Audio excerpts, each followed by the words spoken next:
BC గెలిచారు. అయితే MLC pattern చూడండి మీరు. సిపిఐ చరిత్రలో ఎన్నలేని విధంగా బీసీకి ఇచ్చింది నెల్లికంటి సత్యం. నార్మల్గా కామ్రేడ్ అంటే ఒకటి ఉంది, కామ్రేడ్ అంటే కమ్మ రెడ్డి పార్టీలు అని ఉంది.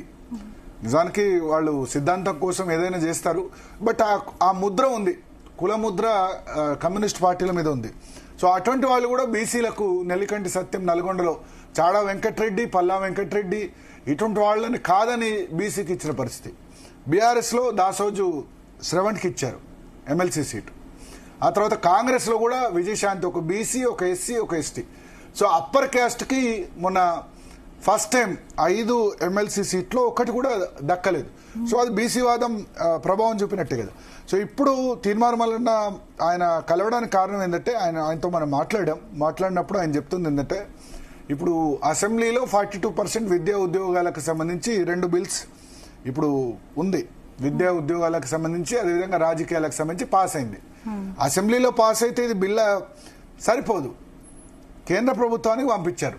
ఎందుకంటే డైరెక్ట్గా ఇక్కడ ఇంప్లిమెంట్ చేయడం పాసిబుల్ కాదు. సుప్రీంకోర్టు ప్రతిబంధకం ఉంది, 50% రిజర్వేషన్లు దాటొద్దు, దాటితే దాన్ని రాజ్యాంగంలోని 9వ షెడ్యూల్లో చేర్చాలి. గతంలో తమిళనాడు, కేరళ, కర్ణాటక ఇటువంటి రాష్ట్రాల్లో 50% కంటే ఎక్కువ రిజర్వేషన్ ఉంది, కానీ వాటన్నిటి కూడా 9వ షెడ్యూల్లో చేర్చారు. సో మనది ఇప్పుడు 9వ షెడ్యూల్లో లేదు. ఇదివరకే ఇప్పుడు 50% ఆల్రెడీ నిండిపోయింది. బీసీలకు 25%, ముస్లిం బీసీలు అంటే బీసీఈకి 4%, 29% ఉంది, 15% ఎస్సీలకు ఉంది, 6% ఎస్టీలకు ఉంది. అయితే ఎస్టీలకు 10% చేశారు ఇటీవల రీసెంట్గా. సో ఆల్రెడీ 50% క్రాస్ అయింది. 50% అయిన చోట్ల సుప్రీంకోర్టు ఒప్పుకోవట్లేదు.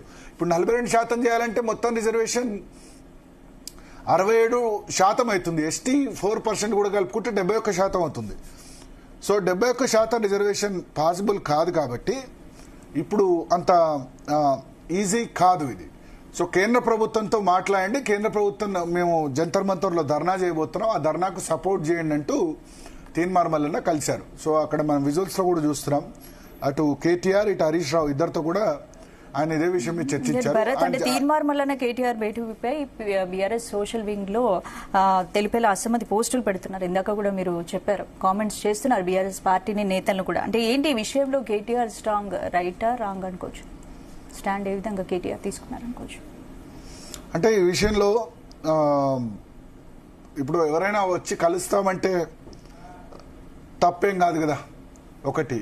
రెండోది, ఇప్పుడు తీన్మార్ మల్లన్న గురించి కేటీఆర్ స్ట్రాటజిక్ గానే అసెంబ్లీలో ప్రస్తావించారు. ఏంటంటే ఆయన మీ పార్టీ ఎమ్మెల్సీ కదా బీసీ రిజర్వేషన్ సంబంధించి చింపింది, బీసీకి సంబంధించిన క్యాస్ట్ సెన్సెస్ ను తప్పుబట్టింది మీ పార్టీ ఎమ్మెల్సీ కదా అని కేటీఆర్ కామెంట్ చేశారు. సో దానికి రేవంత్ రెడ్డి కూడా మాట్లాడారు అనుకోండి. రేవంత్ రెడ్డి ఏమన్నారంటే, మరి ఆ ఎమ్మెల్సీ గతంలో చెప్పిన వాటన్నిటి కూడా మీరు అంగీకరిస్తారా అంటే, తీన్మార్ మల్లన్న గతంలో కేసీఆర్ కుటుంబాన్ని చాలా తిట్టారు, ఒక విధంగా చాలా పర్సనల్గా నేమ్స్ కూడా పెట్టారు. కేటీఆర్ను డ్రామారావు అన్నారు, కేసీఆర్ను బాతాల పోషెట్టి అన్నారు, కవితను ఇంకో విధంగా కామెంట్ చేశారు. సో చాలా రకాల కామెంట్ చేశారు. అవన్నిటిని మీరు యాక్సెప్ట్ చేస్తున్నట్టేనా అని రేవంత్ రెడ్డి అడిగారు.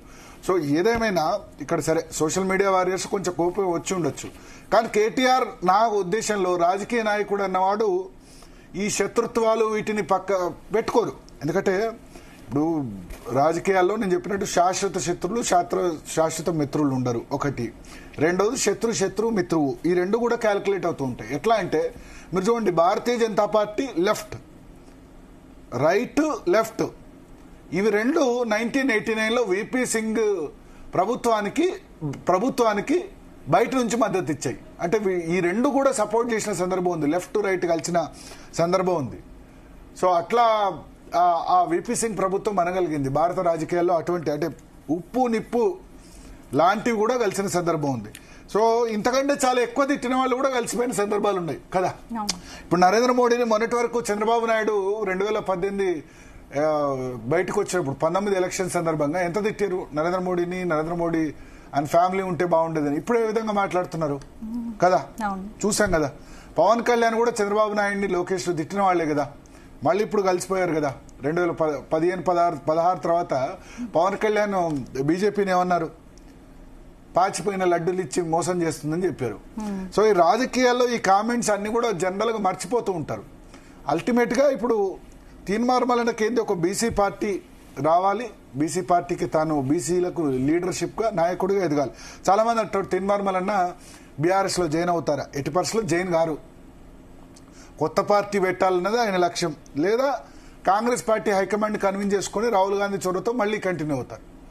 బీఆర్ఎస్ లో చేరితే డెఫినెట్ గా ఆయన ఏదైతే ప్రభావం ఉందో ఆయనకు సంబంధించిన పాపులారిటీ ఉంది. ఎందుకంటే ఆయన బీఆర్ఎస్ వ్యతిరేకతతోనే ఎదిగారు సోషల్ మీడియాలో రోజు కేసీఆర్ కుటుంబం మీద కామెంట్ చేయడం,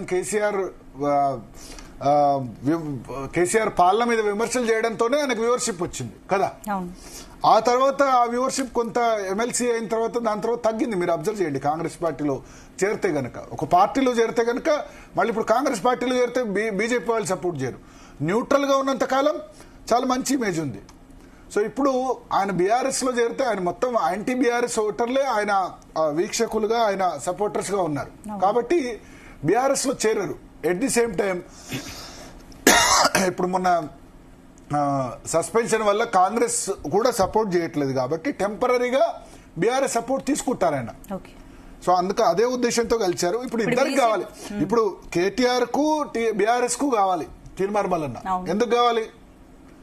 ఎందుకు కావాలంటే రేవంత్ రెడ్డిని ఎదుర్కోవడానికి, బీసీ సబ్జెక్టులో రేవంత్ ను కార్నర్ చేయడానికి, కాంగ్రెస్ పార్టీని కార్నర్ చేయడానికి తీన్మార్మలన్న ఉపయోగపడతారు. అంటే ఇప్పుడు బీసీ బిల్లు కోసం ఢిల్లీలో ధర్నాకు మద్దతు ఇవ్వాలని మల్లన్న విన్నపం చేస్తున్నారు కాబట్టి మరి బీఆర్ఎస్ ఎంతవరకు సపోర్ట్ చేసే అవకాశం?